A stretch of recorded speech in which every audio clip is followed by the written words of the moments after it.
All right, everyone, welcome to the You'll Have That podcast, the first one. This is our beginning. Maybe in a few years we'll look back at this and be like, "Oh my God, I can't believe the difference." We're gonna be But like, "Help, man." I'm your host Wassup. I'm joined by co-host Twiz and Jaboon, and I think I I pointed in the wrong direction for both. Hello. Alrighty, so we got a few topics on the list here that we're gonna go through. So let's get right into it, I guess, right? So Yeah. first topic: do you own your Steam/Epic games? And this is more talking about how you're technically on the license to use the game. You don't actually physically own the game. So what do we think about that? I know this has been like in discussion for a while, especially when Epic Games hit the scene with the whole Metro Exodus and things going down. It's been a huge talk for a while, and I'm glad it's kind of coming to light and people are talking about it more. Yeah. I don't know. It's just a sticky situation because we've seen things like the whole PlayStation with Discovery happen recently too. Mm-hmm. Just sweeping or pulling the rug out on Which different consumers. which the backlash on that got them to kind of rethink that position and re-up their license and stuff. But what happens whenever the license runs out again? That's a very Exactly. good question. Is like this? It's like a band-aid fix. You don't know if it's gonna happen like another 3 months from now. Let's say maybe something like Netflix or something like that going on with PlayStation or even Valve. I don't think Valve would do that. I'm just like kind of speculating. Yeah, where I'm with it is Valve could do that because in their terms of service, right? They do say that. But I think it's more of a lawyer thing to cover their ass. But if Valve were to do that, I think they would lose all their good customer relationship. I think that would completely destroy the platform.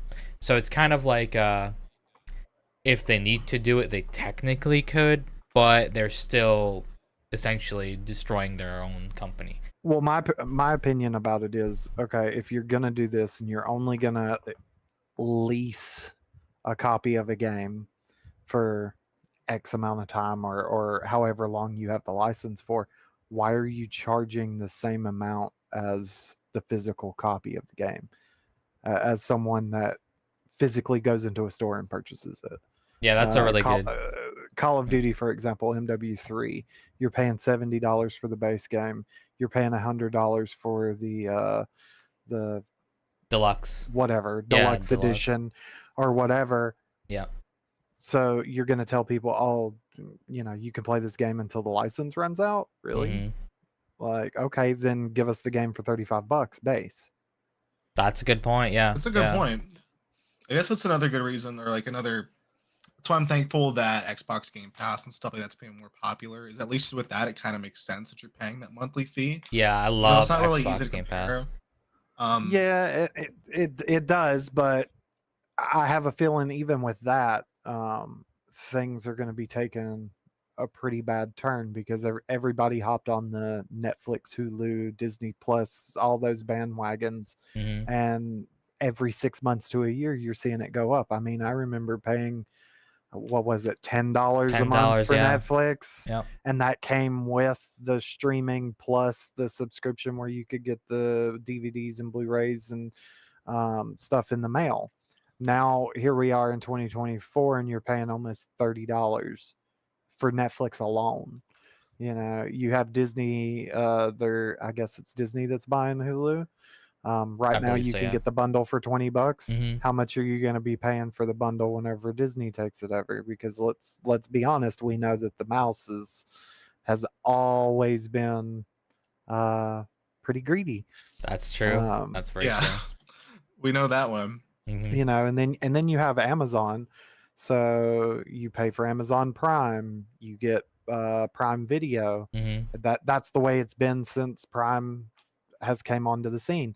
Now they want to charge you an additional $2.99 for no commercials on Prime whenever there weren't any. That's another good point. I don't mean to cut you off, but originally with Amazon Prime, like that was like one of their biggest selling points before they did that whole price raise, that you get no Yeah. ads, you get Yep. to watch content completely for him, aside from paying that 14.99 every month.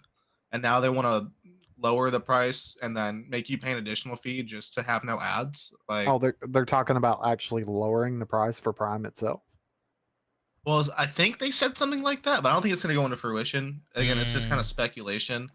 Right? But I Because do know that, like, everything's everything going that up I've right now. seen, Yeah. everything that I've seen, they're keeping the price the same. Mm, But if you want to view the Prime Video content with no ads, it's an additional $2.99 right. as an additional subscription under your Prime. Because you know Mm, how you can like subscribe to AMC or whatever yeah. Yeah. through Yep. Amazon. So yeah, that adds to your Amazon Prime subscription. So this is essentially the same thing. You would, pay the additional $2.99 and it would add it onto your Amazon Prime subscription, making it go from 14 or $15 to, you know, 17 or $18 Or a 20 even. month. Yeah. Yeah. You What know, scares and me is everyone's moving towards the strong advertisement kind of approach, where with YouTube, for example, and Twitch now, Twitch, if you have Twitch Prime, they're still rolling you ads. So I feel like we're going towards more of a. You remember Ready Player One? Do you remember like when yes, the corporate people took over the whenever they game wanted to and take over your screen everything? space. Exactly. I Yep. feel like we're yeah. pushing more and more towards that, where even if you have the premium option, they still want to push ads down your throat as a secondary form of revenue. Well, It's I good mean, that you bring that up. that's just like YouTube. Even whenever you have YouTube Prime, Yeah. the streamers that you watch are Mhm. pushing their own ads. Yeah, and video They're ads, right. sponsors Yeah. and stuff like that. So Yeah. it's like, okay, so I'm paying to not watch this. And trust, I understand. I completely understand them doing it in their video. Mhm. That's their sponsor, whatever, what have you. Mhm. But I'm paying for this, yet I'm still getting an ad. Yeah. Right. Or for example, I pay for the premium Spotify. Yeah. I listen to a podcast. I get 4, 5, 6 ads in a 45-minute podcast. Yeah. Yeah, right, right. It's Well, I don't mean to it's kind of segue, crazy. but I'd like to thank our sponsor today. Ourselves. We're sponsored by ourselves. Sponsored by Team Twisted. We have Yeah. a nice, lovely community. It's where a lot of our fun stuff happens. So, I mean, I don't mean to take the sponsor from you, but I do like talking Nah, about you the got it, server man. You got it. and our whole, I like talking about our lovely little community. Mhm. If you guys are ever looking for just a nice, chill place to stay, people to talk to, we have our own Discord server. We call it Twisted. We're Team Twisted. Back in the day, we did kind of host, game nights, stuff like that. We hopefully want to get that kind of stuff started again in the future. Just trying to be a little more chill, have a nice place for everybody to stay. So if you guys are ever looking to be a part of the community, maybe give us some feedback on episodes, suggestions, any cool stuff like that, join the server and shout at us. We'll take a look at it. I'll have the link in the description once this is over.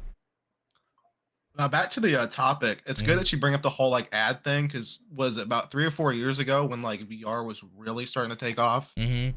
Like we're talking like the release of like the Rift S and the Index. Yep. I remember, was it Oculus, Facebook, Zuckerberg and all them, they were allegedly talking about, I believe it was trying to implement ads into like the VR space. So like some games, like you would see like things like McDonald's advertisements on billboards, things like that. And I'm just thinking, man, I come into that. I play games and stuff like that to get away reality, to escape reality, get away from that.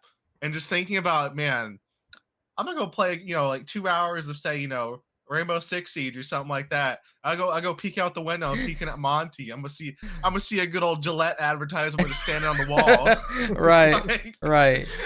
Like I don't need to know about what the best a man can get while I'm spawn peeking.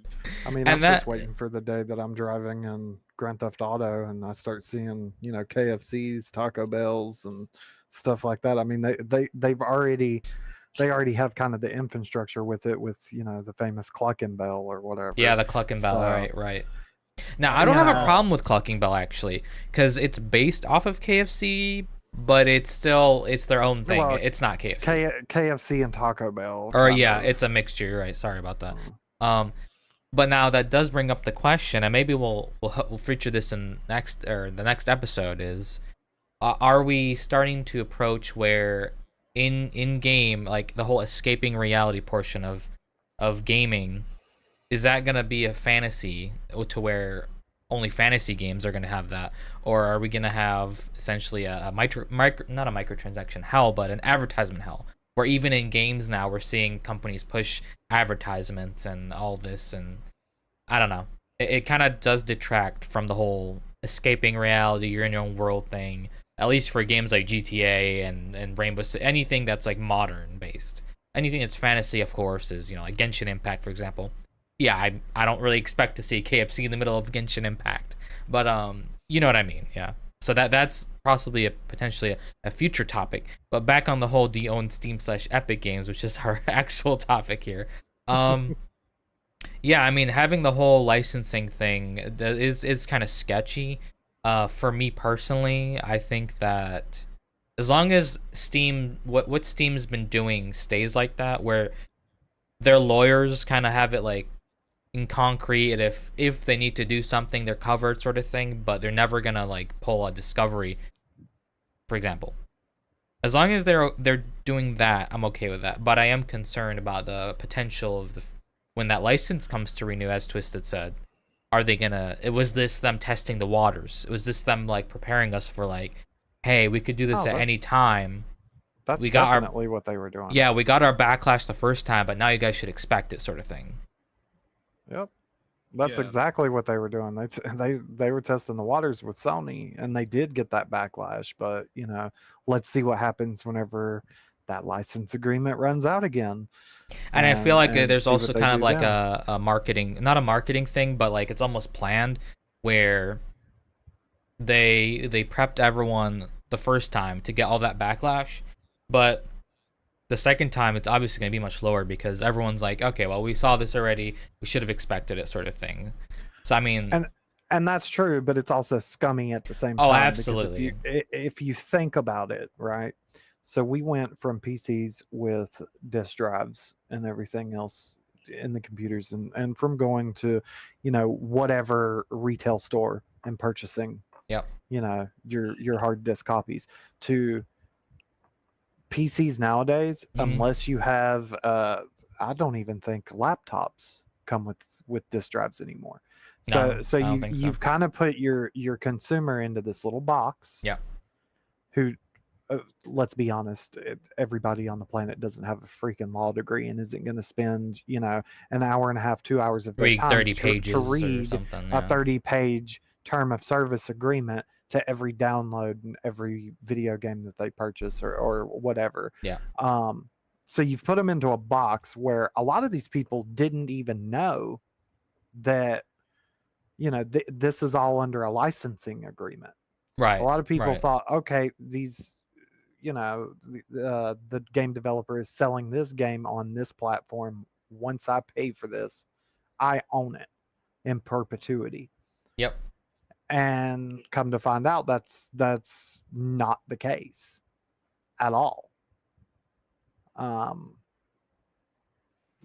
don't think it's cool. I think it needs to be Reworked or reevaluated, most definitely, and maybe even, okay, so you have the licensing agreement to sell this video game from this date to this date, but the consumer has the, you know, the rights to this game for forever. You know, it's not that hard. And there is a company that does that, I believe. Correct me if I'm wrong here, but I do believe GOG has DRM free games where you buy it and you own that software forever, right? I'm not sure. Jaboon, I think that's correct, right? It's been a little bit. I think it's something close to that. I know that GOG is very anti-DRM. That's actually why I bought a handful of my games from them, especially older games. Yeah. I do want to add on to what Twiz was saying though. He kind of said the quiet part out loud, because I grew up in like an era where back in my day, I was still buying World of Warcraft or, you know, things like that on disc copies. Like, yeah, you got the box set, right? Back in our days, man, or back in our day, we weren't download. You could download games off of Steam and stuff, yeah, but at the time that was still very slow, still a very new thing. Yeah. I went to Kmart and bought GTA 2 for the PC. I was thinking, it's like, yeah. I remember buying a box copy of like the original StarCraft 2, like at Best Buy, you know, old World of Warcraft, like Burning Crusade, like box copies where you had to install multiple discs. Yep. Yeah. and they all had their separate launchers. At the time, that was still a very new thing. Mm-hmm. And every game either had at least a good 2 or 3 discs that were like big games, or Oh, you yeah. installed it off that disc, then installed patches from the server, Yep. or it's like it was shareware with a friend. Like back in the day, like sure you had some games where you had an account to make them, but a Mhm. lot of stuff you could give your copy to a friend. Give good old Joe over here like your copy of Command and Conquer, Red Alert. Well, even Xbox Right. 360 had where you could share it. You had Call of Duty. You could give PS3 to your did friend, too. or PS3 too as well. Yeah. Like Yeah. up until like 24. I mean, even you can even still kind of do the same with disc games today. It's still Mhm. like very like it's a little finicky now, Mm-hmm. but you can see where like the developers, everybody is just, or not even developers, just the big companies that are making the consoles and making PCs. I haven't had I haven't had an optical drive, floppy disk drive, CD-ROM drive, in my PC since 2009. Yeah. Yeah. That is sad to think about. Since 2009. Yeah. They've completely been phased out. Which, Like, I mean, at the same time, you could do the same sort of thing with USB, for example. So I think just the storage medium has changed in that regard. well, no, that's But fair, 100%. but the whole not being able to share and stuff like that, yeah, I mean, I don't know. That sucks. Yeah, that definitely sucks. In a way, I don't mind the not being able to share. All right, so developers have to get their money. Yeah.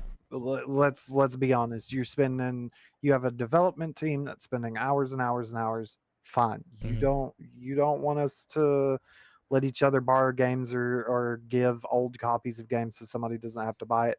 Fine. Yeah. I get that. But don't screw over your consumer and show that you're that much more greedy by letting a licensing agreement run out and then your consumer doesn't have access to the content The way that they they paid for it. purchased Yeah. fairly outright. Yep. Because at that point your streaming services will literally be mud, like dead ass. Nobody is going to sit there and continue purchasing things from Steam Mm-hmm. over, you know what, I'm going to throw a optical disk drive in this PC and I'm just going to purchase my games disc copy, and if they don't sell them disc copy, I guess I just won't play the game. And It's that's as simple another as good that. topic for next episode is essentially doing the whole games are now streaming services and everything's moving towards a streaming service. So that'll be one that I'll put in for next episode because that's a pretty good topic too, and it's definitely an interesting one in this day and age. my biggest thing with the whole like them moving towards purely online, or you have to have a key every time, like that whole authentication service of being online and not having a physical copy anymore, is it messes with like preservation of like the older hardware and older games. Yeah, it does. Yeah. Like E-waste. Yeah. I'm sorry, like I get it, we want to move towards like everything's in one spot, that's completely fine, or things like that, I get it. Mhm. But when you have things like Cyberpunk 2077, the way it was at launch, Warcraft 3 Reforged, games like all these games that are having disasters at launch, or things that people are going to want to look back on, or even just preserve to make sure that's still running well. Mhm.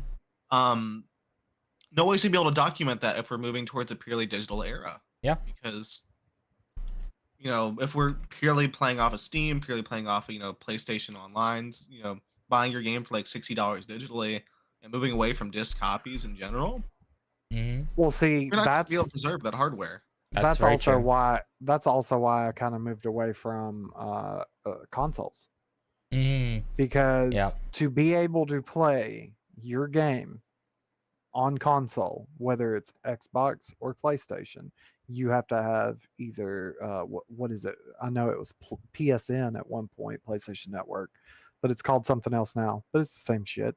You have to have that subscription, or Yep. you have to have Xbox Live subscription.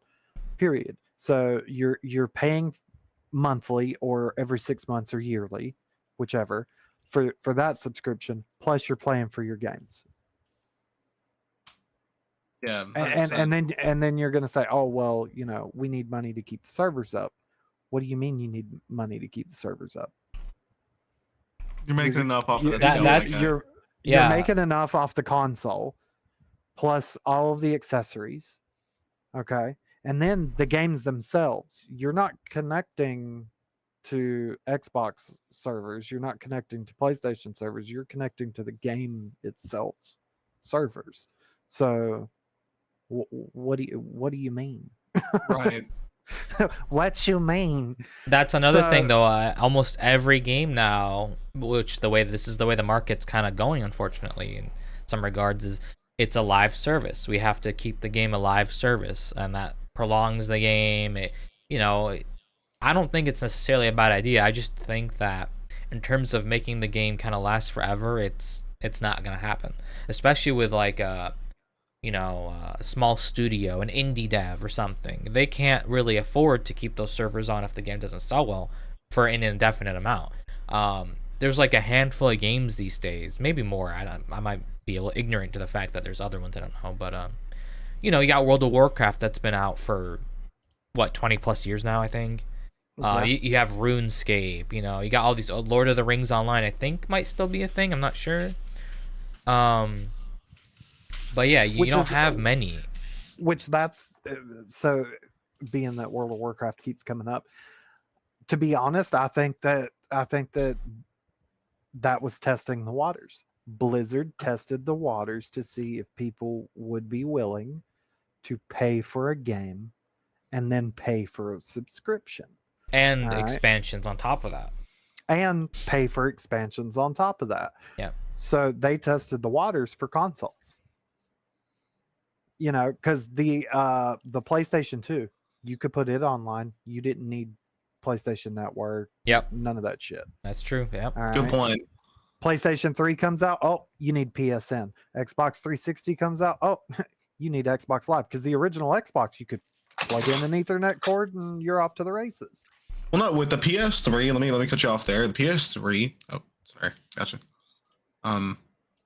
Even with like the PS3, you didn't have to pay online to play. I mean, some games had it, some games did, where like it was a certain handful where they try to make you pay for like a season pass or anything like that to play online, which that didn't last long at all. Trust, that did not last long at all. But that's why I stuck with PS3 before I like what 2014 is because I'm not gonna go buy a 360, even if like the hardware may be a little better for games. Yeah.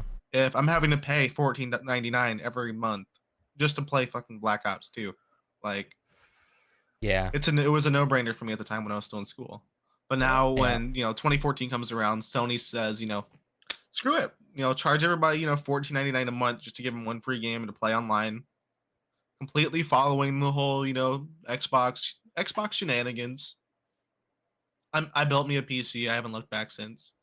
I still have a console downstairs for some exclusives, but I'm not paying every month to play. And that's really the only reason these days where I would even consider it is just buying it for the exclusives, because everything on the Xbox is on PC, and you don't have to pay for Xbox Gold or whatever Live. the heck. Yeah, don't whatever have it to pay for is. Xbox Live. You don't have to play for PSN. Which is a very antiquated model, and I feel like we're in that age where we should start getting out of that, because you don't need these expensive dedicated servers to run all this. It's all now become affordable.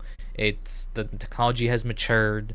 So Well, at the end of the day, too, is what developers and people need to understand is, everything is expensive. You go to the grocery store, you're getting 6-7 bags of groceries for $200. exactly. You're already paying for an internet connection. And some places it's cheap, some places not so much. So are parents or of gamers or gamers themselves going to continue to be able to afford this model? We've went from video games being $40 to video games being 50 to 60 to now $70. Yeah. I've seen a couple that have dropped for $100, and a lot of people are going to be like, "Oh, well, if you can't afford $100, don't play the game." I agree, but at the same time, how long does that business model last before nobody's buying these games? Right. My thing with that is like that whole if you can't afford it, don't play. I think it's a terrible argument by people Not because like, oh, if a game is $60, don't buy it. That I can get. Yeah. $60 is $60. But when we're going to 70 all the way up to 100, just be able to like play a game, especially with those games that are going up to 100, having almost like essential DLC or stuff like that. Like, I kind of want to segue into a different topic with that too. Not different topic, but I guess kind of similar. Like with live service games and things like that, we're getting to a point where you're paying almost the entire game price just for like an expansion that doesn't even last that long. Yep. Like, have we seen like when with COD they were originally advertising, MW3 as an expansion, or like Destiny is a great example. I want to talk about Destiny. They've changed their whole entire thing a few times. I want to because now Destiny is a free to play game after all this time. Right. After I paid money for it, but good point. No refunds. Nothing. I didn't get a refund. That's a whole nother discussion. But so your base DLC for Destiny, especially like say Shadow Keep, which we don't talk about that one. What is it? Forsaken, things like that. Mhm. All of them are $40 on their own. Fair enough. I'm used to paying at least 30 or 40 for an expansion, especially for a live service, MMO like game. That's fine. But when Destiny's model or games like that, or games are getting to that point, because I see Bungie and stuff is getting away with it, where Bungie is making another annual pass or season pass content for like another 30 or 40 bucks for content that, while is not essential, it kind of is because of how the player base and community is, to where if you don't have say items or are able to do content from these areas, that you're pretty much not allowed to hang out with the cool kids pretty much. Yeah. They make it structured in such a way to where exactly. Yeah. We're moving more towards like a FOMO like business model with even just like television, games and all that. Yeah. Especially with the whole like, the one thing that I will give Call of Duty props on, and there's not much that you can, but at the very least, their battle pass, if you don't buy it, you can still get the new weapons. Oh, they're releasing in the next season, right? Yeah. Well, not even in the next season. Like the sectors in their battle pass, okay, are free even if you don't buy the battle pass. So you I get gotcha. your tokens, you can unlock that sector. Yeah. And at the very least, you can get the guns. The new content. Yeah. Whenever they drop a new map, you've got that new map. All right. Now, there used to be an old Call of Duty business model, right? If you didn't pay for the new maps, you didn't get them. Period. You literally had to pay for those new maps. Yep. And it would always come out in like 3 separate ones. So you'd get 3 maps, so 9 new maps, probably 1 or 2 new guns per pack or whatever. And they usually cost anywhere between 10 to 20 bucks. Right. So now with the battle passes, every 2 or 3 months that they drop, I think it's 3, every 3 months. You get all these new operator skins for $20. All right. You get all these new operator skins, you get the new weapons, and you get the new maps. All right. If you don't buy the battle pass, you get the new maps, you get the new weapons, you just don't get the skins. And there's a lot of people that don't give a shit about the skins. At least they're getting the content. So I can give Activision that little bone. Well, without going off topic too much, there's other companies I think do a little better job, but we can save that for another one. But to end that topic, yeah, you'll have that. I mean, you'll have that. Exactly. You'll have that. Yep. Now to segue into a similar topic that just recently actually gained some traction, Capcom's new DRM fiasco. I'm not sure how familiar you guys are with this, but this is actually more of a recent thing. Oh, I've been reading up on this. I love this. I love how this has been going down. Oh, Are they gonna like steal your mods or make it to where you can't mod it anymore? Oh, just wait. No. So basically, there's a I'm not gonna give light to this person, but there's someone on I think Reddit or Twitter, I don't remember which, that's known to be like a fear monger sort of guy, and he made a post saying that Capcom's new DRM that they're retroactively implementing is gonna break everything. I mean, we're talking about all the thousands of mods are going to be not working, it's going to be laggy and this and that. Now, essentially what it boils down to is Capcom has a history of using de novo DRM for their new games, and then segueing off to Enigma DRM because its licensing is cheaper. Now both of those, for anyone that doesn't know, both of those are kernel level. So, meaning that they essentially they have direct access to your like CPU, your memory, and your hardware. Now I wouldn't be scared of that per se because and I do mean a lot of anti-cheat runs on kernel. A lot of people don't realize that easy anti-cheat is kernel level. Vanguard is kernel level. Like there's a ton. I mean, there's literally like almost all of the anti-cheat except Valve's anti-cheat is kernel level. So that doesn't shock me. Now, they have implemented the DRM changes, I think, to a few games, and the actual mod community has come out and said there's nothing broken. All our mods are working, and there's no like weird issues or anything. So this is an interesting fiasco here where this one person caused this uproar based on, I would say, 50% false information and 50 kind of factual. Because they do change their DRMs because of licensing. So what do you guys think about that? And do you think Capcom deserves the heat they've been getting for this decision? I mean, if it breaks the games that are allowed to be ran with mods, right? Then yeah, that's stupid. But well, here's the thing is Capcom doesn't have an anti-cheat. So you technically, I don't know if you're supposed to mod or not. That's the thing. So like I have Monster Hunter World that I've been playing a lot recently, and there's tons of mods for it, and there's even cheats. Yes, there are cheats. I don't use them. I don't even use mods actually. But I know there's mods that are just like purely cosmetic, and there's mods that are like quality of life. So a lot of people thought that this DRM change would break all of those mods collectively. And then there's another tidbit of this that I'm going to add in. Capcom actually did copyright strike a few YouTubers based on them, I think, showcasing a mod to do with Chun-Li. Jaboon, am I right there? I think you're... I'll say, it was like I think we were talking about that. Yeah. Yeah, I think it was like a mod similar to that, but there is also other mods that were kind of like... So it was a mod for like for example, Chun-Li. So, okay, to go back a little bit. Another game? No. Oh, well, it wasn't in Monster Hunter? Was it a Monster Hunter tournament? I don't remember. It's been so long since I've looked at it, but I think you're kind of close.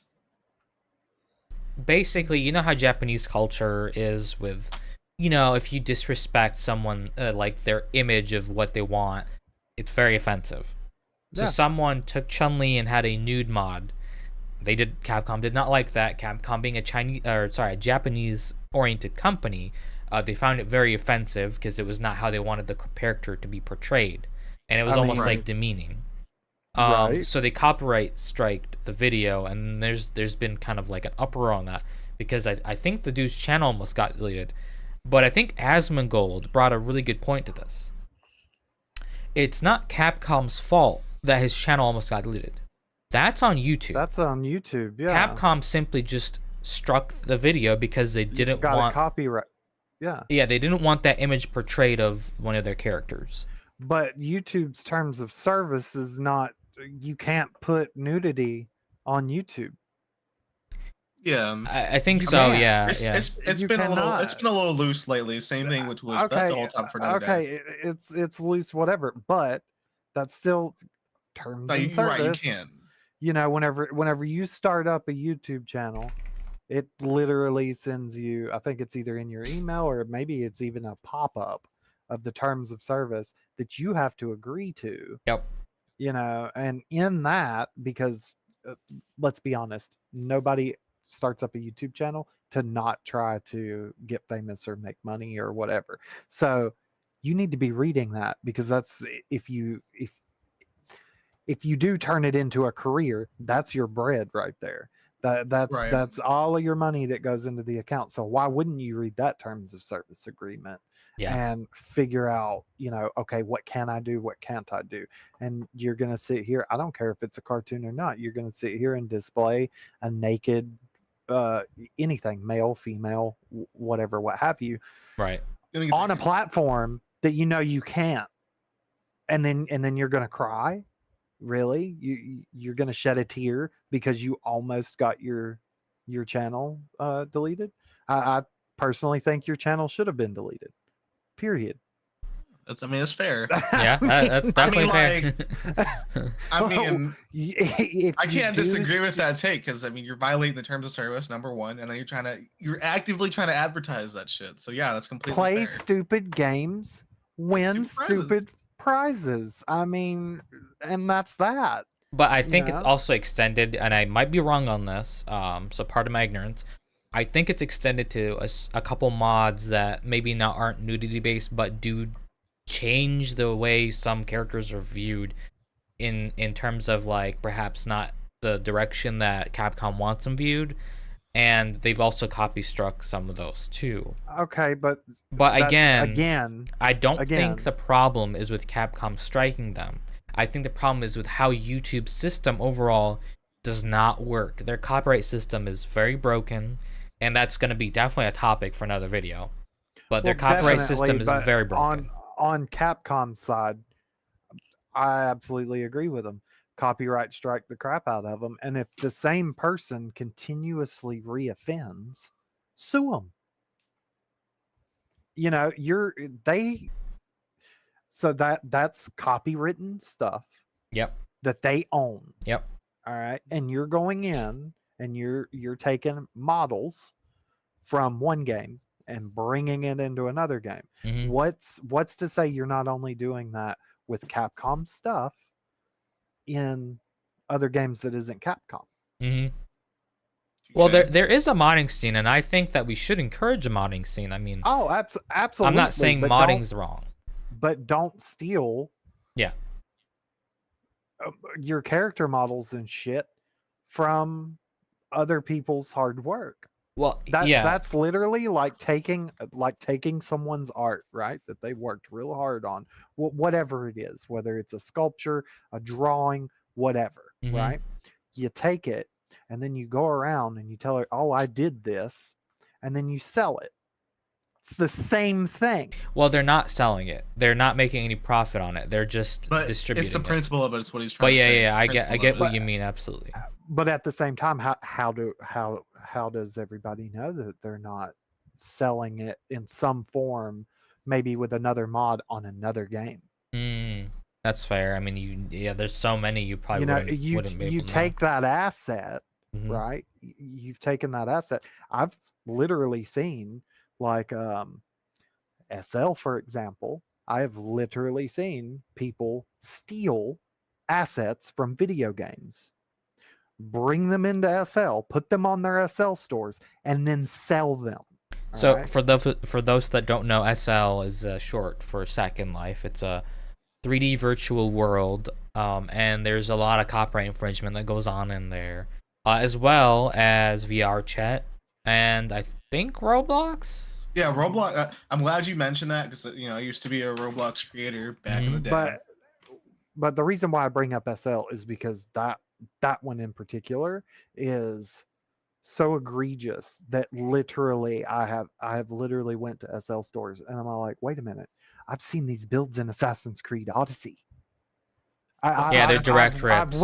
I've went to Sims that is literally 5 Sims connected, and it is literally a rip again out of to educate our viewers. A sim is like, you keep acting like everyone knows.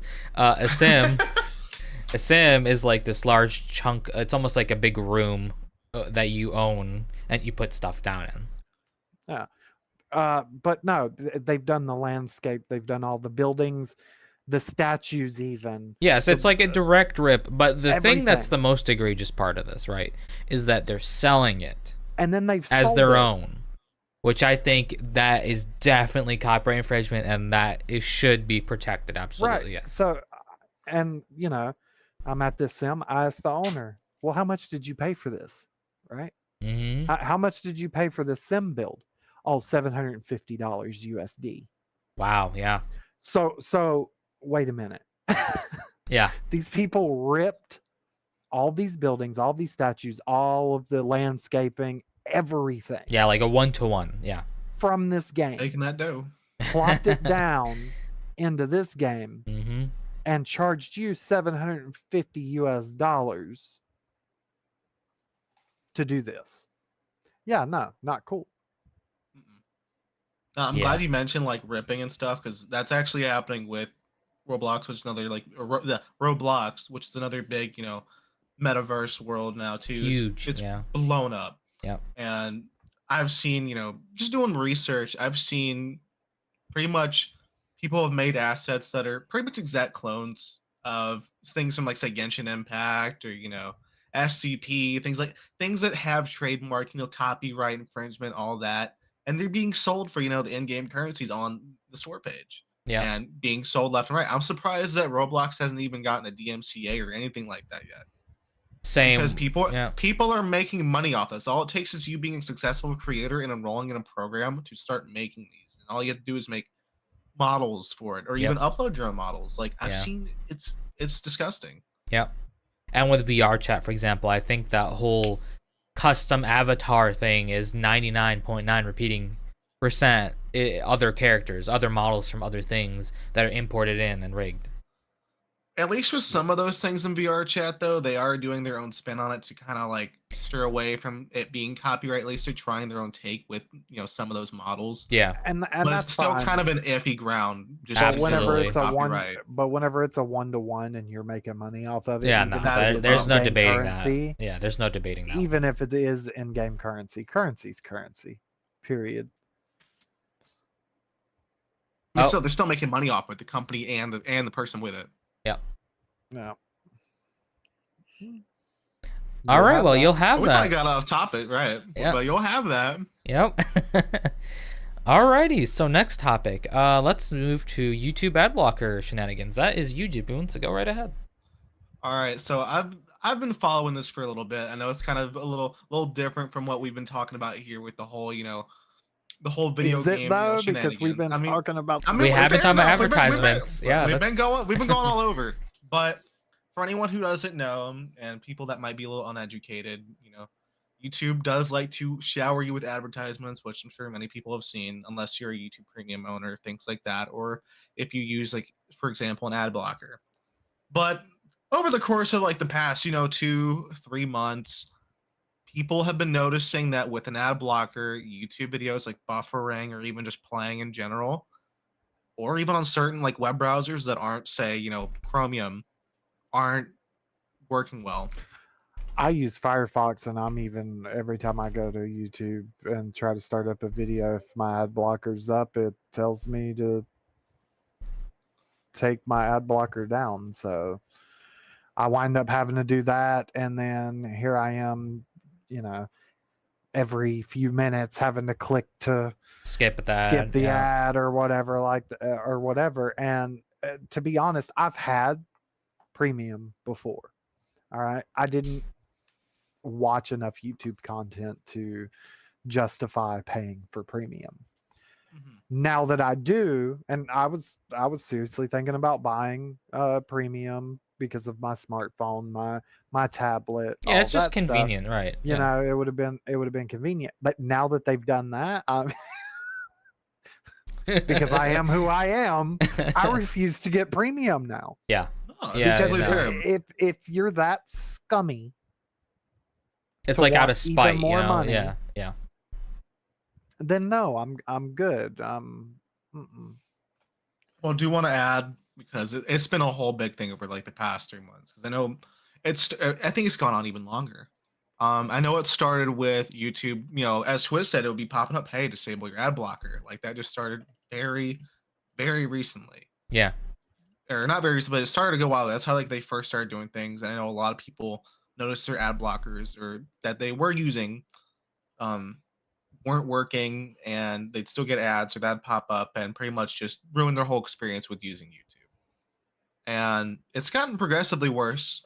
Allegedly, I heard lately that they're actually slowing down your CPU, or like it's The putting more video. stress and like Yeah. load on your CPU. So I've it's heard not that too, buffering. which it's also slower Just in every general. time in general, because I remember last year, the year before, I would go to YouTube immediately, everything pop right up. all the videos. Now, whenever I go to YouTube, it's like There's like 3 a or little 4 seconds. yeah, and I have then I have Yeah, all these little I black noticed that boxes, as Yep, a Firefox yeah. and then user. it pops in. And my question, right? Here's my big question: at what point do we as consumers look at this and see it as so egregious? Because okay, 2023, right? YouTube made 7.95 billion in ad revenue. All right.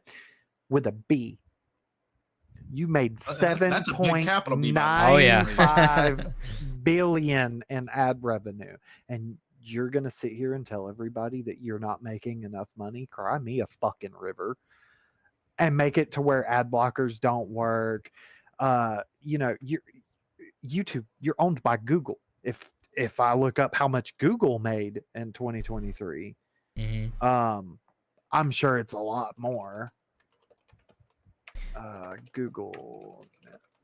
And while he's searching that to kind of shed a little bit more light here, these companies don't need the money. They're not hurting for the money whatsoever.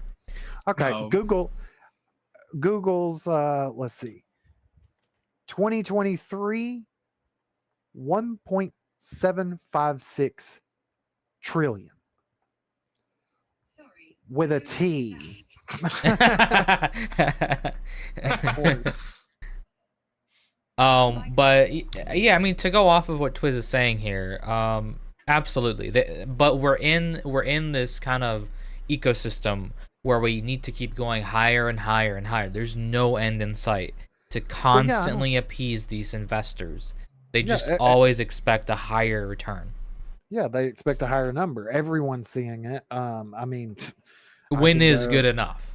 I can Right. jump off. I can jump off of Google and YouTube right now, and smack Nvidia upside the head with their scummy business practices and what they're trying to do to gamers and stuff like that. I mean, Which that's another topic right there That's again. another topic that we can have for next episode too. Yes, absolutely. Which just to kind of just play off of that just a little bit, Nvidia actually did a pro gamer move recently where they reduced the prices of their lineups and give them a refresh in the super lineup. was that a pro gamer move, or was that a move egged on by the government hitting them with sanctions for China? They can't sell 4090s in China anymore, so they ripped 4090s off the shelves. No, they're still sell 49s at the same price. That's why I don't think it's that. Well, they've quit manufacturing 4090s. No, they still do. 4090s are still being manufactured and sold to this day.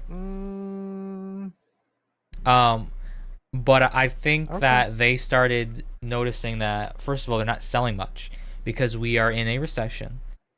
People don't have the money to go $1,400 on a GPU, or 1,300. Almost two grand if you're getting anything other than a Founders Edition. Yeah, exactly right. So Nvidia's like, okay, we should calm down, especially with AMD now. Now, me personally, I don't think AMD's GPUs are at that level of stability, and just the technology isn't that of Nvidia's, but right. But now you have Intel. It's good to have competition, of course, but and now they're you also forcing. have, Intel you Arc. also have Intel coming in. Yeah, Intel Arc's been a thing now, so Nvidia's starting to get a little competition, and they're like, hey, let's lower the prices a little bit. We're asking too much now. So I think that was good on them for doing that. It was good on them, but it doesn't. Yeah. It does not take away from the fact that they made all of this money during COVID. By the way, all right, they grossed all of this money, and the investors still said, "We want more." More. Yep. And we want more. Yeah, and that's a really dense topic, so we're not going to get into that because that could go on for a while in itself. But that'd be the whole podcast, right? Exactly, wouldn't it? Yeah, but you're absolutely correct in the sense that greed is just outrageous with these investors. Talking about greed, though, can I kind of segue back to our original topic with this segment? Mm-hmm. even with the whole ad blocker shenanigans going on where people are getting their stuff slowed down, it's even happening with YouTube Premium users Yep. too. Yeah, I Like, heard about that. Yeah. what is it? I want to thank. There was this article by PC Gamer and somebody on Reddit. I've completely forgot their name, but it was a really big thing that was put on Reddit. And thank you to Luis Rossman as well. He's been shining a huge light on this situation and doing a great job documenting it. Hmm. It's helped a lot. Yeah, I can't speak English today, man. Oh my It's gosh, all right. it's been helping out Words a are lot hard. with the research. They are hard. Um, YouTube Premium users, just by having ad block installed, even on a Chromium-based browser, which the way this all started was if you're using ad blocker or not on a Chromium-based browser, i.e., Firefox or things like that, you're pretty much screwed. Yeah. Um, and Yeah. with Premium, if you just had ad blocker installed at all for, like, say, other websites, anything like that, but you still paid for YouTube Premium, Hmm. it was still slowing down your browser and slowing everything down, which I think is absolutely despicable. That you're punishing your paid customers just for Exactly. even having a trace of an ad blocker on their system at all. Which Yeah, is they went full nuclear on this, which I don't think that was the right move whatsoever. And I saw this coming actually with their whole Web 3.0 thing, because they were announcing all these innovations and this and that to Chrome. I was like, okay, and then some people started reading the notes, right? And they're talking about some incompatibilities with old plugins that don't comply with Web 3.0. Well, now they're I guess their specifications, whatever, it actually disabled a lot of ad blockers. So that's where I was like, you know what? I'm gonna make the jump to Firefox. It's less predatory. It's open source and it's ran by a community. So I think I'll just go to Firefox. I loved Firefox ever since. I think it's great. Mhm. It's a also another little thing bit with buggy, Firefox. but I love Firefox. I'm a Firefox user too. I've used it for years. Same. If you've noted, I don't know how long you've been doing the whole YouTube stuff for Austin, but I've been doing it for a while myself. I don't know if you noticed, but like as Google and YouTube have like slowly updated their stuff more and more, it's like they're slowly moving away from supporting Firefox or the non-Chromium based. yeah. Like with YouTube's video editor or like video analysis is a great example. Mhm. You can't use the legacy anymore. And then when they did do the update, like I think it was back in 2015, 2016, roughly around there. Mhm. It was unbearable for anybody on Firefox. It was so slow. It wasn't working properly at all. And there was no alternative or be able to revert back to the old version that worked smooth as butter. Mm, Um, yeah. and it's like we're slowly seeing this whole, punishing people for not sticking with anything Google based and punishing people that don't want to sit there through like 5 minutes of very invasive ads. Mhm. Another thing with the whole ads is a lot of the reason why people are using these ad blockers, Google, anybody that might be listening, is just the ads are not getting tailored to customer experience anymore, or just are good ads in general. Like I remember, at least back in 2013, I could get an ad for a new chair and it'd be at least kind of useful. Nowadays, the ads are getting to the point where you're getting advertised scams, you're getting advertised, say, very Adult suggestive products. diapers. Yeah, like random Exactly, stuff, right? Very suggestive, very freaking suggestive, content, or just in general. Like I've seen entire episodes of, say, like documentaries and stuff that like an hour long be advertised that were unskippable before, like back in the day. And not just that, like very suggestive, like say, things for adults that I don't think a child should see on advertising, or even a 13-year-old. The main demographic of YouTube, you know what I mean? Just like nobody wants to see that crap, Right. but it's being advertised to people and nobody wants to see it. So of course they. Well, I either guess buy that's why they premium. rolled out YouTube for kids. Who's using YouTube for kids? Let's get into that topic. Actually, since we're on the- 3-year-olds. bro. Completely off topic. Segueing off for a second. Actually, no, that's a whole topic for the next video. Yeah, I'll let's talk about that. I'll talk about that on the next one. I'm gonna continue on this like little the little shenanigans here. But it's like, who's gonna want to sit there through a few minutes of ads or like a few seconds if all it's gonna be advertised is stuff that's just gonna discuss somebody and discourage them from wanting to even watch the content they were originally gonna watch. Yeah, now I will say, oh sorry, I didn't mean to cut you off. Go No, go ahead. You're good. Go ahead. Go continue. The only company for me that has gotten advertisements right, and I'm like, okay, wow, I could actually buy this, Instagram. I don't know Instagram. how. Instagram. I don't know how, but Instagram knows exactly what I want before I know I want it. Yep.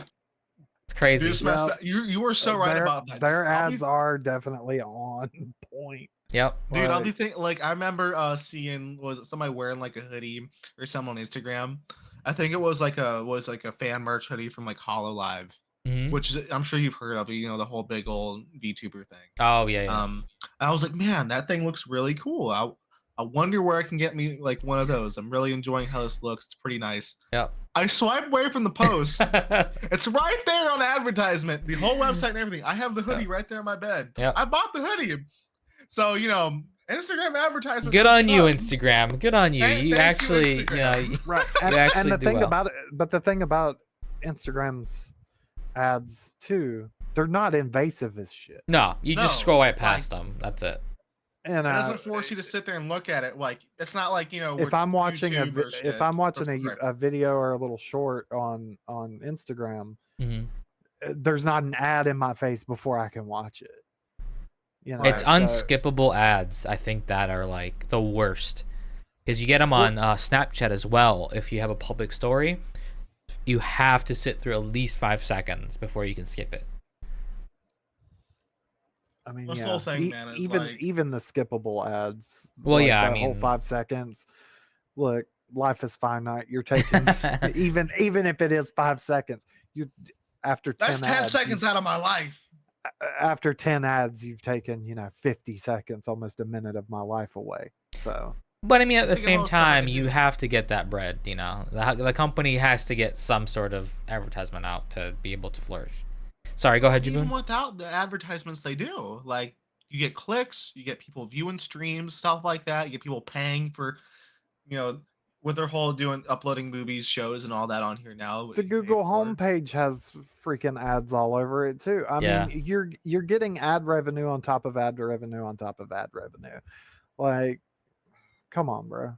It's Fair just enough. it kind of goes back to what we're talking about like earlier with the whole greed thing. Is like when is it enough? Exactly. These are trillion-dollar companies that have no reason to be doing this. I mean, again, they want to make more money. Everybody wants to make more money. That's completely fine. But it's like you are sitting comfortably right now. You're at like the top of the world, and you're gonna come after somebody who just doesn't want to watch like 10 seconds of ads to get to the point where they need to in a video. And their whole approach is very, very aggressive. I don't understand It's very why. aggressive and invasive to the consumer. Yeah. That's my big problem. Yeah. When we're getting to the point we are tampering with somebody's hardware in their system, so slowing down their entire computer experience almost so they cannot watch a video is disgusting. Yeah, Yep. very true. You'll have that. Y'all have that. You will have that. Alrighty, Right. and then the next one, let's do Amazon product tomfoolery. Jaboon, you again. What is this? Another one from good old Jaboon. All right, so on the topic of companies just not knowing when enough's enough. Amazon's a great example of that. Don't be wrong. I've ordered from Amazon over the years plenty of times. A lot of products, a lot of things advertised to me. Having that 2-day shipping, that fast shipping, or getting something reliably right when I need it is nice. I think we can all agree on that here. Oh, yeah. Amazon Oh, has yeah. definitely come in clutch at times. Hmm. Most of my stuff comes from Amazon, so Yeah, but Amazon lately has been kind of coming under heat from not only just consumers, but I'd say bigger content creators, things like that. Something I really wanted to get into. Well, two things. We'll go ahead and start with one of my biggest things lately is one that was pointed out by Luis Rossmann. I love the guy to death. I know I've already talked about him. He helps me study a lot of these things very well. He documents it like no other for me and makes sure that the consumer's voice is heard. He's a very consumer-based guy, rights to repair, all that stuff. Mhm. So Mhm. thank you, Luis, for that. Lately, what he has, kind of found out and has been watching on Amazon over the years is, of course, Amazon does tailor to your needs and everything that you are looking for, what you want. He said, let's say, for example, you needed a fuse off of Amazon or things like that for, say, car parts, electronics, all that.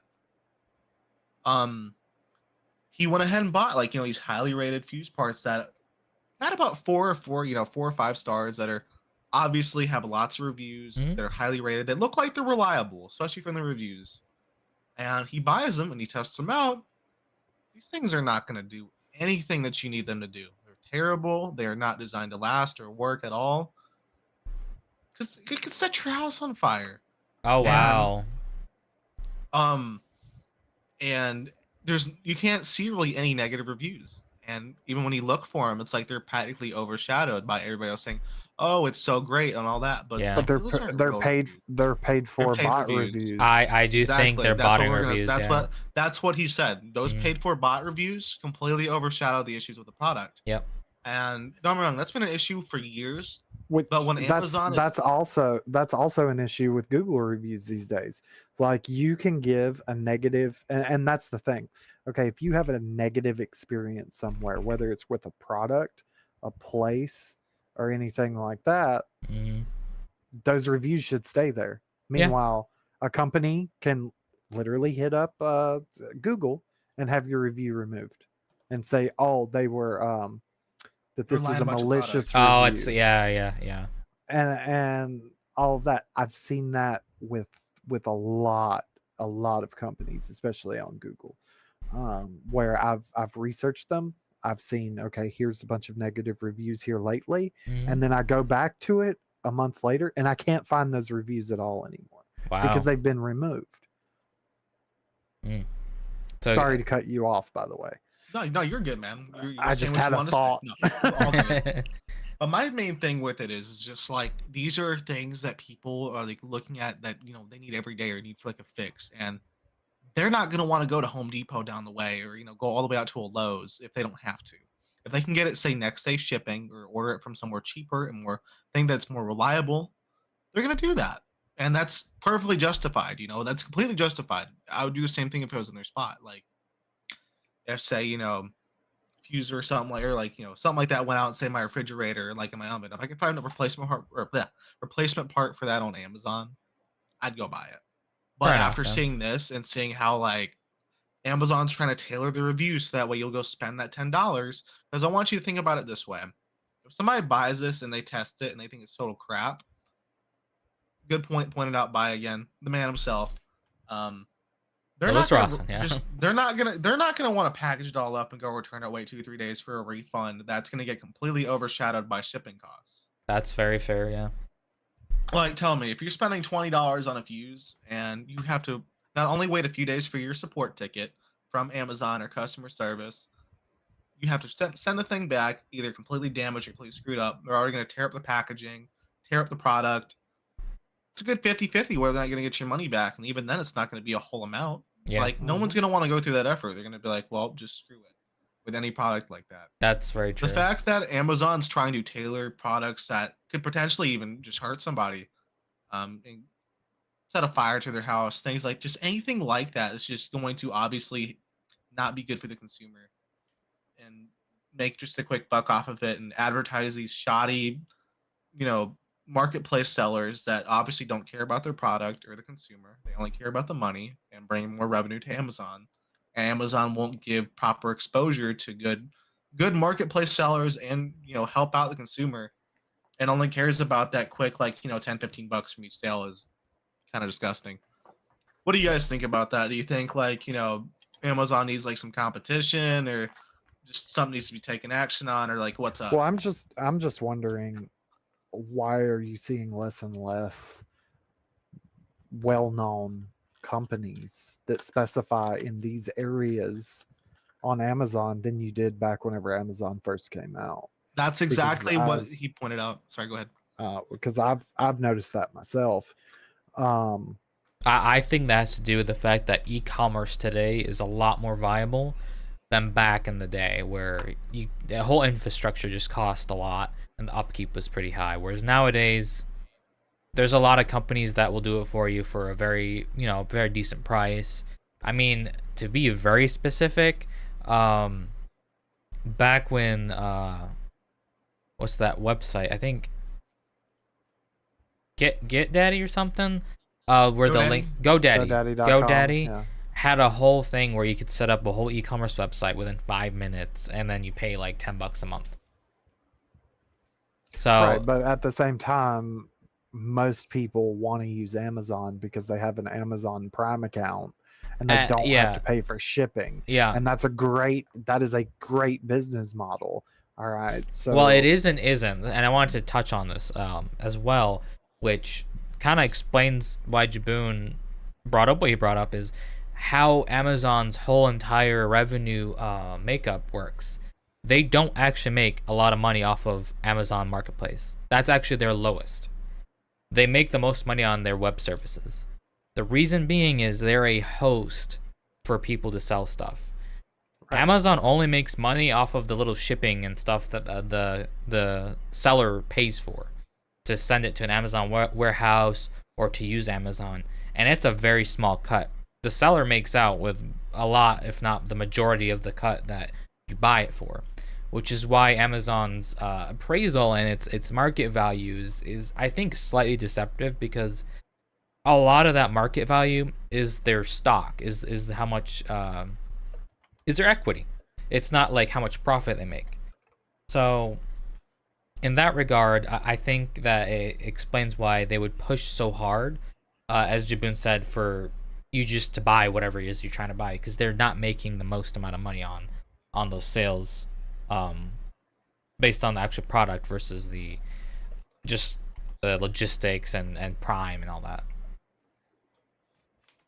Another thing I want to add is Twiz actually, I appreciate Twiz brought it up, is that you're seeing less and less, big name sellers, or like, big name brands on Amazon. I've noticed that. And Yeah. I think it's just it's a big matter of Amazon's just kind of pulled the rug out from under these big sellers, and I'm gonna explain exactly why, because I've been studying it too.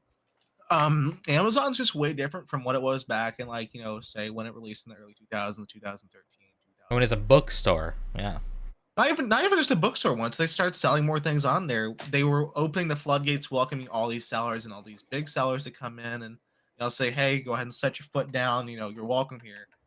I think that they've been purposefully trying to overshadow with just, like, say, prices, things like that, and letting just people run rampant with those bot reviews, completely overshadow the big sellers. And once they're not making money off of Amazon anymore, they're pulling out.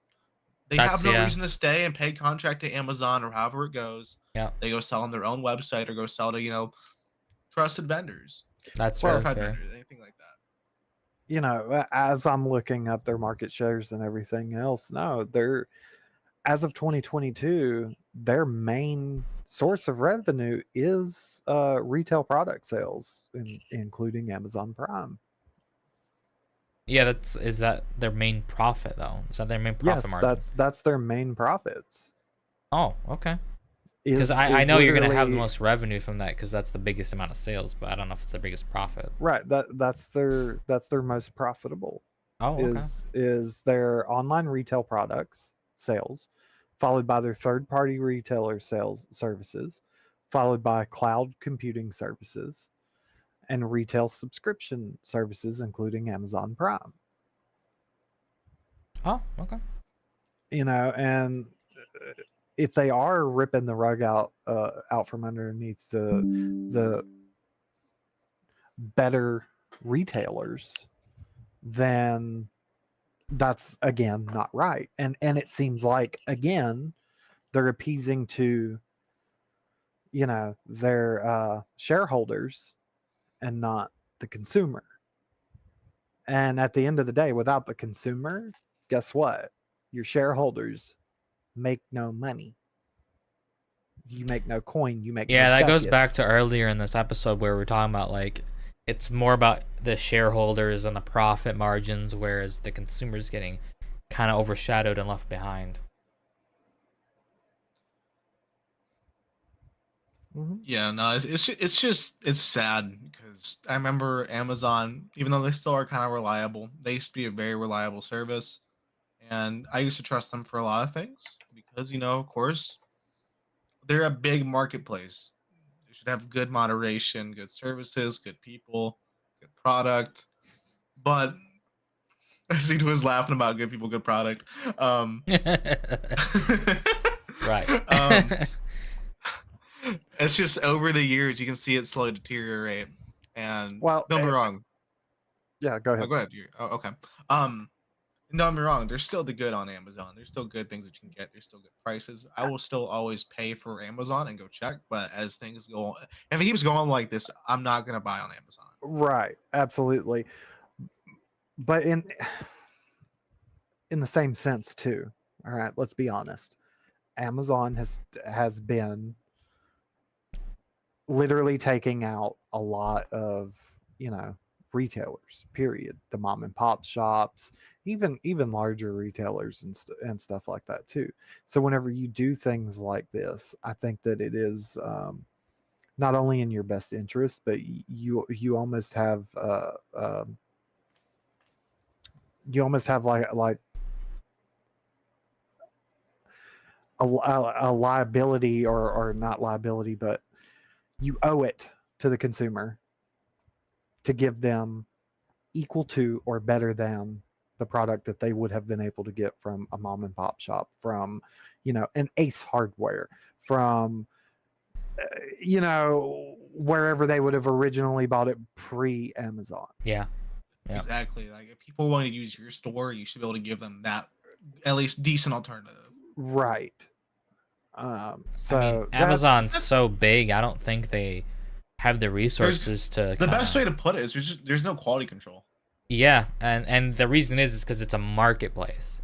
These Right. vendors can use your service to sell. You're not the one that's like selling okay, it per se.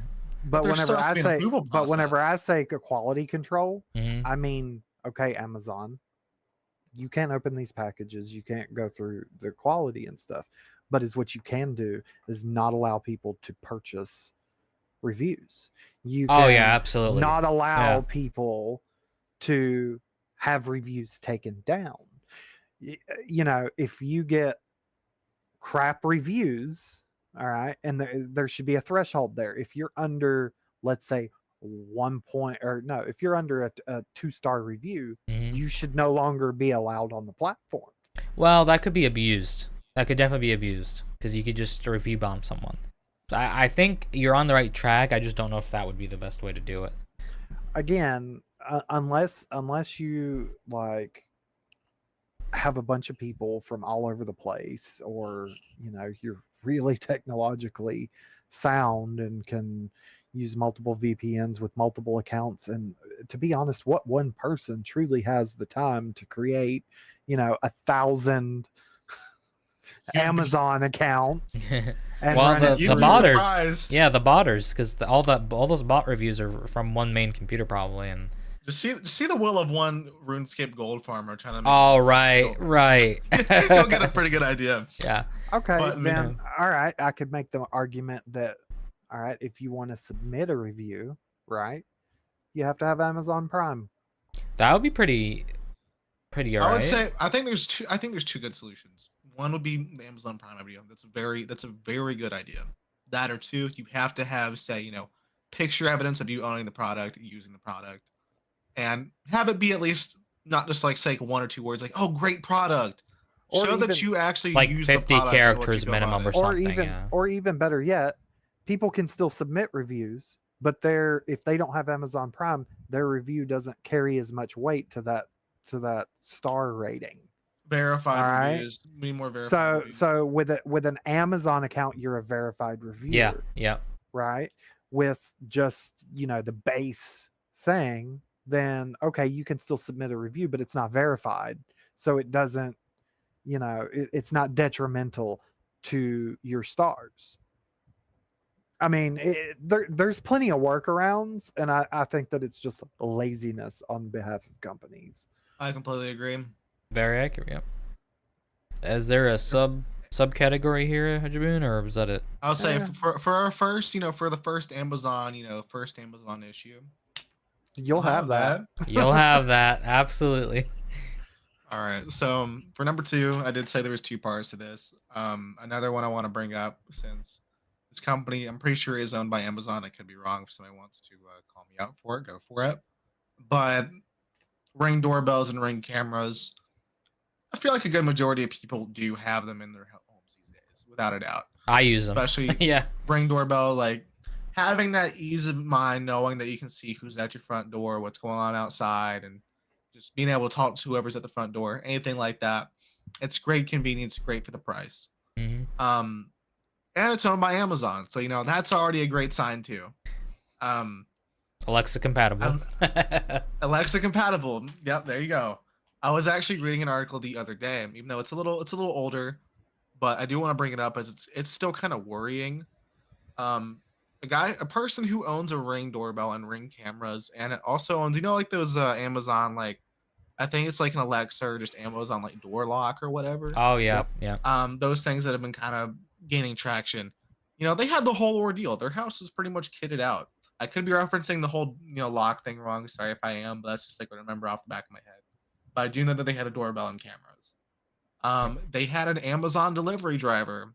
Was it come to their house, one of these days, and the guy spoke on the Ring doorbell, and I guess that the guy who was doing like the deliveries, he misheard it and confused it for something racist, and he reported that to Amazon. Of course, Amazon owns the doorbells and all that.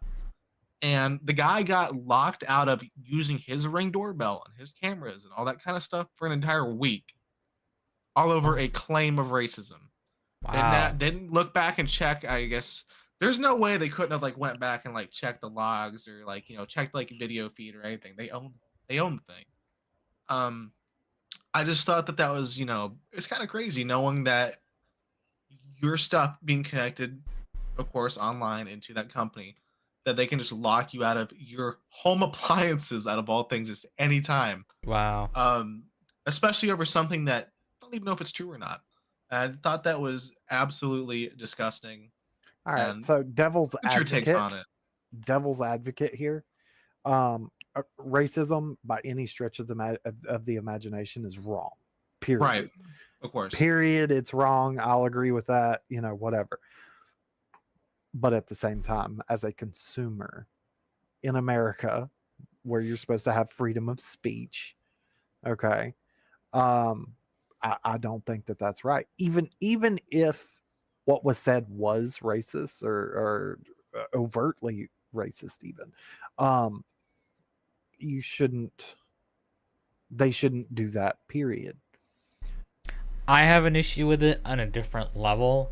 I don't think hate speech is a good thing, so I'm No, not gonna. not at all. I'm Not at not all. gonna I'm not promoting advocate it. for like being able to do all. Let me rephrase. I do like free speech, but I think there could be some limits on that. But the main issue I'm having is, why did they need to lock this person out of his own appliances for a week, or their own appliances for a week? There should be no reason at all for that. Even if you're investigating internally and you are Amazon and you're whatever you're doing, your data collection, all that, which I don't have an issue with, because I already know to have these services like this, you have to have data collection. Amazon, Google, Apple, they already know everything about you and even more. So that to me is not, I'm not tinfoil hatting or anything like that. What I do have a problem with is they shouldn't have locked him out, or sorry, them. They shouldn't have locked them out of their appliances for whatever they were. Even if they're investigating, they don't need to do that. Maybe let me kind of backpedal. This is all just claimed, by the way, because the driver supposedly heard it. But the guy has multiple cameras and all that, and they didn't bother. They didn't even think to go check it. Like not the guy who owns the cameras. He can verify that pretty much himself. I don't think he would say that to your Amazon delivery driver. But for them to not even go look or like verify it and just immediately, bam, you're locked out of your stuff for a week. Yeah, it doesn't make any sense to me. I also heard in the emails towards him, they were like very accusatory once he was like, "Oh, I have no idea what's going on. Like, why am I locked out of my stuff?" Yeah. Pretty much trying to blame the guy, saying that he did do it, which I think is bad. Even then, I will say it over and over and over again. Even if he was, all right. Even if he said what the driver said he said, okay. What gives you the right as a company to lock someone out of their product that they purchased with their money? Right. To do that. I think that's the main issue here, is they shouldn't have locked him out regardless. And not only that, but like, there's no reason to. Like, what's the benefit? What's the point? Okay, that's just like, let me put it on into this perspective, because the U.S. Postal Service has been around a hell of a lot longer than Amazon has. All Mhm. right, that would be like your postman coming up, and I'm sure that they have been that they have been accosted, cussed out, Oh yeah. called everything in the name in the book other than their Christian name. All right, Yeah. that would be like the Postal Service saying, you know what, we're not gonna deliver your Service your mail, house. Yeah. or better yet, Whatever. we're gonna put a lock on your mailbox, Yeah. because you know why? Because we can. No, Oh, that would be like them doing that, and they haven't done things like that. Now, I'm sure that they've made it to where, okay, we're not going to service your address anymore, or whatever, which I think is very, maybe that's happened, maybe it hasn't. I'm not sure. Mhm. But still, like I said, it's kind of like my mom's always said, sticks and stones will break my bones, but words will never hurt me. Yes, words can be, they can be, Oops. hurtful, and nobody should say them, but at the same time, you shouldn't be locking people out of their stuff that they've paid for in a country that, we hold certain rights into a very high regard. Again, it comes down to freedom of speech, and Now I'm okay, also gonna sure, play devil's advocate here. you can scream terms of service, Mhm. blah blah blah. Well, not only that, Okay, but you are okay. So, Amazon is not held to the standard of the U.S. judicial system. So you're not innocent until proven guilty in Amazon, because Amazon's a private company. So at the drop of a hat, they could ban you, blacklist you, whatever they want to from their services. I think that's fine, but there's just no reason for that process that occurred to happen. They didn't even list a reason as far as I'm hearing here. So that's what I don't understand. Like, if well, you want to apparently there was blacklist an them, sure, but why? You know? apparently there was an email conversation that went back and forth, Ah, I see. once they did that to him, and then he hit him up like, yo, I don't even know what's going on, and then they started getting accusatory that he did X, and this is the result, Ah, I see. I see. which I do okay. also want to point Do out. you know how many, 1 second, do you know how many YouTube videos or TikTok videos that I've seen of Ring doorbell and Ring camera footage of people being racist? Oh I yeah. don't see Amazon white knighting and locking these people out of their stuff. And it's not. I mean, it's technically not Amazon's job to. Yeah, it's A not Ring doorbell is for the purpose of what? Being a doorbell. It's not a right. platform to like have a filtered, content that reaches the whole world and all this. It's not meant Right. for that. So I just stay in your lane, Amazon. Stay in your lane. That's my thing. Is like, how Right. you gonna lock somebody out of their doorbell, bro? Like, Yeah. how you locking somebody out of their doorbell? Yep. And You're really gonna restrict somebody's ability to ring? always remember and never forget, Amazon, you do have competition, and I haven't heard Google's Blink doorbells doing this to anybody, Yeah. Or or any Arlo, Or other. the million even other Arlo. Chinesium ones. Like, there's so Right, many other options, yeah, that are much right. cheaper, in fact. So yeah, so might want to rethink your stance on that one. Again, I will say I do not agree with racism, period, and it should not happen. But at the same time, yeah, stay in your lane. You could have handled that a million different other ways Yeah. very easily. Okay, we're not going to send Amazon drivers to your address anymore. We're going Hmm. to take your packages to your post office and drop them there, Yep. and then you can go pick them up. Mhm. They could have simply done that. But locking someone out of their stuff, nah, that's Doesn't make sense at all to me. mm-mm. And just to give a little cherry on top, after the whole exchange and everything, once everything did get unlocked, Amazon left no follow up email or like try to, say, sorry for the inconvenience or what happened, or try to explain anything else. They didn't say anything after that. They just, after Oh, they everything was done, they wouldn't have had to say anything after that to me, especially not in an email, because I'd have been on the phone. I'm gonna need compensation. Yeah. that is Compensation.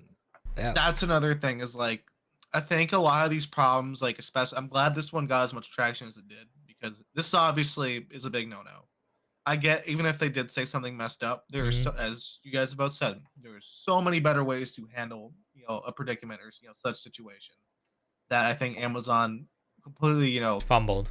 missed the mark on, they messed up.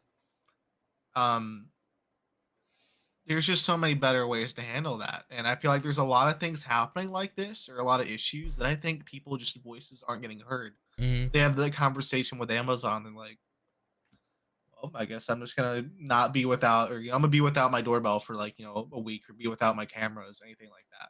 Yeah. But another thing is just like we're slowly getting to this, era where all of our, like, imagine being locked out of all of your household appliances just because some person said one thing. It's like being on Twitter. Like, imagine Being it's like canceled. having Yeah.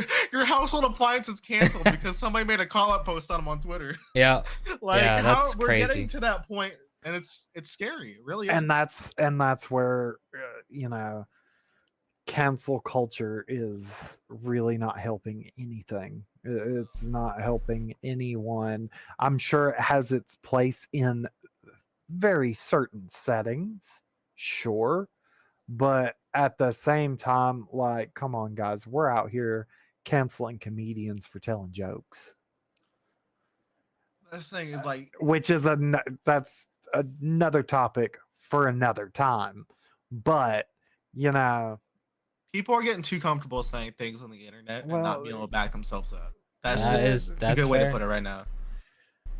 people are also We'll go more in depth about it. I people think are in the next also episode. people are also too comfortable being all up in their feelings and not understanding that, hey, if your biggest issue is someone calling you a name, that's a first world issue. Hmm. You're not worrying about food in your stomach, a roof over your head, and wheels to get you from point A to point B. A, you can handle things a lot differently than the way you're handling them. You know, that's just my opinion, though, and you'll have that. You'll have that. Y'all have that. All right, I guess we saved the best for last. Aliens in the mall. aliens. Twiz, please enlighten us. So, I just want to point out we've gone from going over game DRM and game ownership to Ad block Amazon's stuff from ad Amazon, block, and now we're on Amazon, aliens and now, in the now mall. we're talking, Kinda to been- we're talking about the ki- Alamaus at, yeah, at the we've mall. we've kind of been all over the map, but We really did, just like the so aliens. and this is where things are kind of shit's crazy, to put it bluntly. Yeah. So apparently, uh, people started saying that they were seeing 9 to 10 foot tall aliens in the Miami Mall, and like whenever they were claiming that they're aliens, they were like, oh, they were shadows, but the shadows were like solid. All right, and They're then, ghosts. so don't get me wrong, I'm all like, okay, this is interesting, tell me more. Is there Okay. video? You're in a mall, there's this, and they show me Oh, these tons of photos. security photos or security cameras. Right, And they stuff. they show me all these photos and stuff of this huge massive police presence at this mall, and I'm all like, okay, so how did we get from there's 9 to 10 foot aliens in the mall to this huge police presence? There has to be video. Oh, well, everybody that's saying that they saw the aliens, that the aliens were messing with the lights, the Wi-Fi, and every time they tried to take a video, their phones just shut down. Oh man. Okay, I'm sorry. okay, awfully convenient. Right. All right.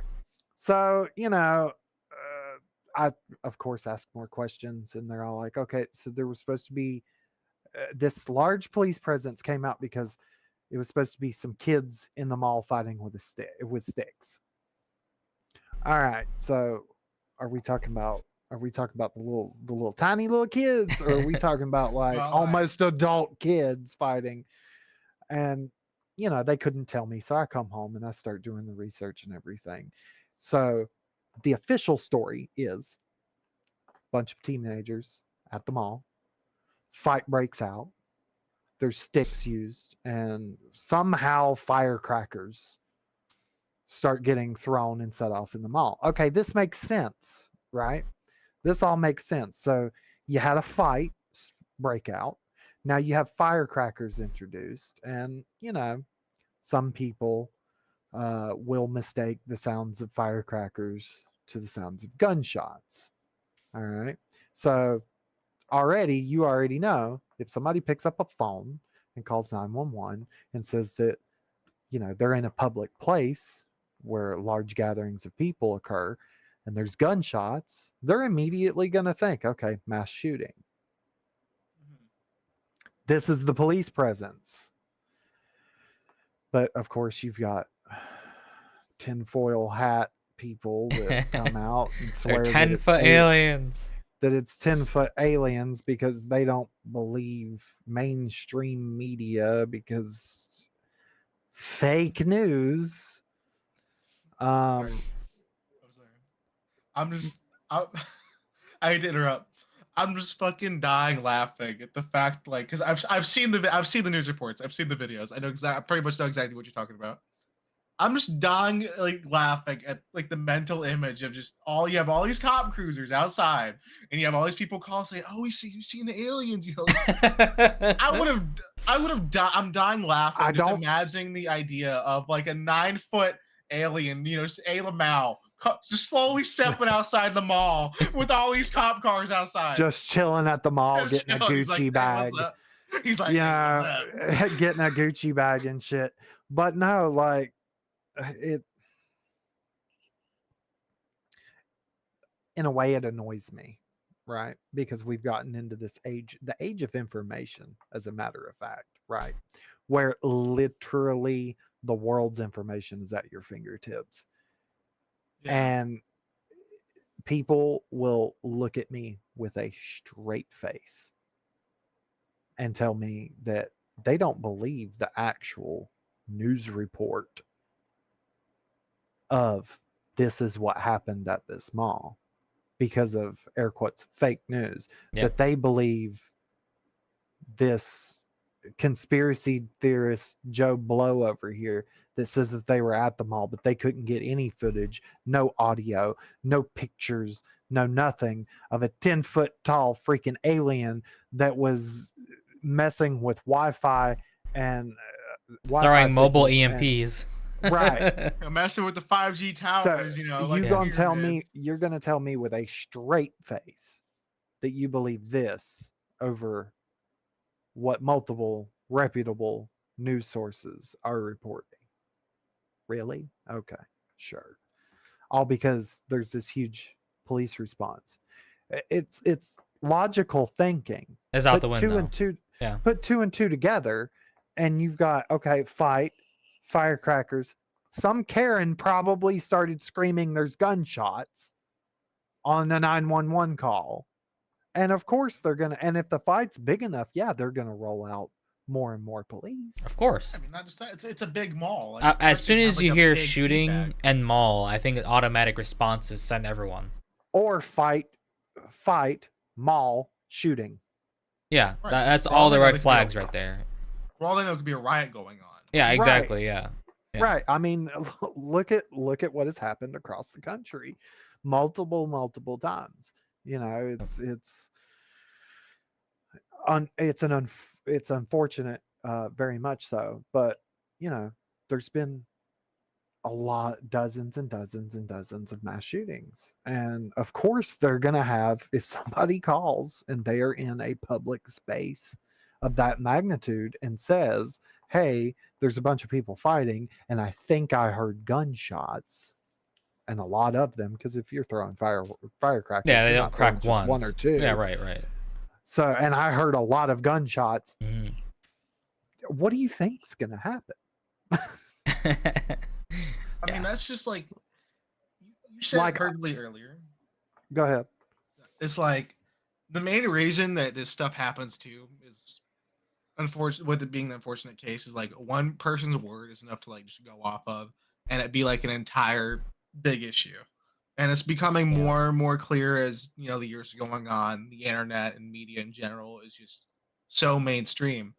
Is that all it takes is Bill sitting from Bill working at Comcast. He comes home at like 5 in the afternoon. Tweets on Twitter. Calls somebody, says, "Hey, there's a UFO going over the mall," or like, "Hey, Justin Bieber's over here eating a burrito in Las Vegas." Like, Yeah. it's Well- it's very random examples, but just you get my point. And with that, in my opinion, all right, if you even as an individual with the internet, with platforms such as YouTube and Twitch and stuff like that, if you are going to come on and TikTok, if you are going to come on to these platforms and claim that you are reporting facts, news, you should be obligated and held at a standard as such that if you are reporting complete falsehoods, you should be open for the potential of being sued. Period. That's fair. I mean, Because at the end of the day, the false information that gets spewed out by people that literally should be staying in their lanes and doing their job at whatever factory, mill, whatever they're doing, and they're not willing to actually do the research and keep a logical mind in all of this, you should be open to being sued and not just have this platform to spew whatever disinformation that you want, because we've seen it's getting, the disinformation's getting rampant. It has caused many issues. It's like the Not age just- of misinformation. Right. Not just in this country, but a lot of countries. And it's not right. It really isn't right. If you can be sued for defamation on someone's name, you should definitely be able to be sued for Misinformation. spreading falsities and spreading misinformation.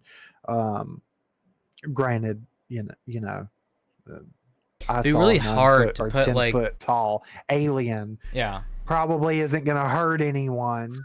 You know what I'm saying? I was about to say But at it's the really same hard to put a time- value on that though, to be able Right. to, quantify that. Well, absolutely, but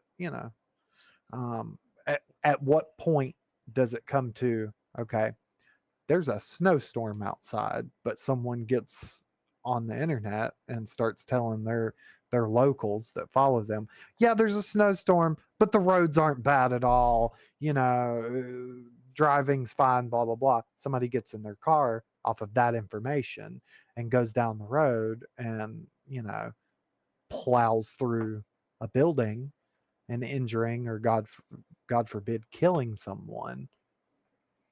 And I think that's where you're kind of getting into the balance of free speech and having some sort of restraint on it, because it's Well- never it will never change where we're at because of free speech. It's Well, never I've always looked at free speech as, sure, you can say whatever you want, as far as like saying it. It's kind of hard for me to explain, but as far as like getting on a platform and telling someone, hey, this is fact. All right. I think at that point, this is no longer free speech. it introduces a gray area, I think. there's definitely gray area. Yeah, it introduces a really big gray area, because you could argue that no, I wasn't telling people news, I was just saying my opinion on something, and then it's free speech again. So I think it's very tricky. Right, but this person got on YouTube and said, I saw with my eyes. That's no longer free speech, in my opinion. If you're literally saying, I saw this, Hmm. you are trying to portray that as factual. It's no longer your opinion. You are trying to spin this as fact. Okay. Um, Free speech is basically saying, hey, F you or whatever. Or, you know, this grass is blue because I'm colorblind or whatever. But no, whenever you are getting on a platform that has the potential of reaching millions of people, and you are saying, you know, presenting something as completely factual, here are the facts. Then yeah, no, you're no, you've stepped out of line of freedom of speech. I think we're In just my in like in my opinion. I think we're just right now, like when it comes to media, news, or even just like internet stuff, anything.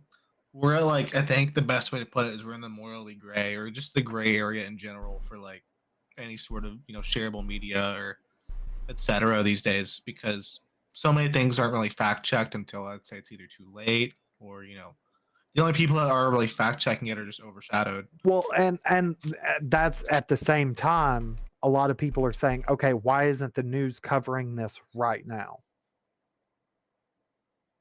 Um, Yeah. so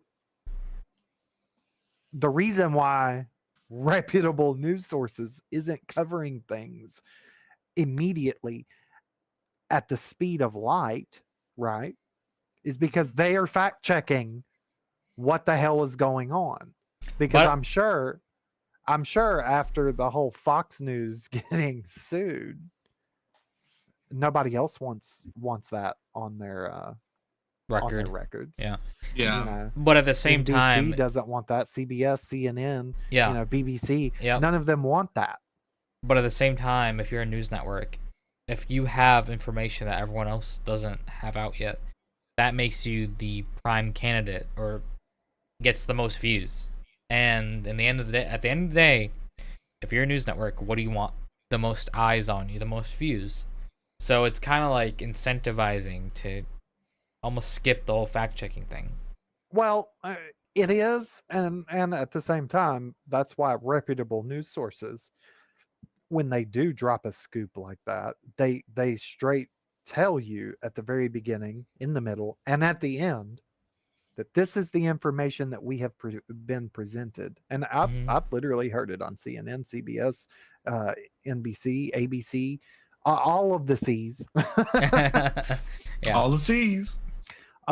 Every single one of them will say that this is the information that we have been provided thus far, Yeah. or something to the effect of, we're not sure yet, but this is what we're being told, or Mhm. sources say. Yeah. Right. Right. You know, okay, then do with that information what you will. You know, um, and eventually, as the story progresses, They'll keep the editing and the the revising. Yeah. facts are revised, and here's what we know for a fact. Here's what is still undetermined. Yep. Here's what we know was false. Sure, but don't get on a platform and be all like, I saw this whenever Right. you weren't even within a 2-mile vicinity of this place. You'll have that. And you'll have that. Don't have that. Well, alrighty. That was an awesome first episode. That went by pretty well. I think we did pretty good on time. Thanks for anyone that watched, and for future viewers, welcome. This will hopefully be a regular thing, once a week, and once we have a schedule down, I'll start advertising it. But right now we don't have a solid schedule, but once a week is Just what kind we're of shooting testing the for. waters. Yeah, exactly. So thanks for watching, everyone. Everyone want to say their goodbye? Thank you guys for coming in. We appreciate you stopping by, hearing our rambling, all of our, our funny little opinions on what we do. If you ever want to give us feedback, drop in the comments or come on down into Twisted. We're more than welcome to have your opinions, have any recommendations, just anything that'll help out with the podcast, or just to hear someone else's take on things that they may not align with our takes. Just we're always welcome to open view, I guess is the best way to put it. And remember, if you are watching this live, and you chat, we will react to the chat live. So that's Never be afraid to chime in. We're Yeah. always welcome to hear what somebody has to say. All right, guys, and always remember, sometimes